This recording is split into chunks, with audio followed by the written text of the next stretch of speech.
Solitude, a journey of self-discovery. This story or essay explores the transformative experience of being alone. Through solitude, the protagonist gains new insights into their identity, life purpose, and deeper understanding of the world, ultimately reaching a heightened sense of self-awareness. Solitude, a journey of self-discovery, examines the moral and philosophical aspects of solitude, emphasizing its potential for self-reflection, inner peace, and personal development, the identity, happiness, and the role of solitude in personal growth.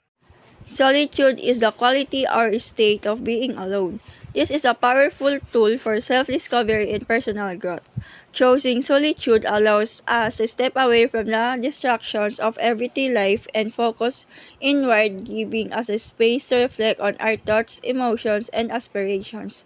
Solitude offers the opportunity to explore what is in our minds without the influence of others. This time alone gives us the space to reflect on our thoughts, emotions, and experiences, allowing us to better understand ourselves. Solitude is valuable self-discovery journey, allowing us to learn about ourselves, grow emotionally and mentally, and find greater meaning in life. This journey fosters resilience, self-awareness, and confidence in navigating the world.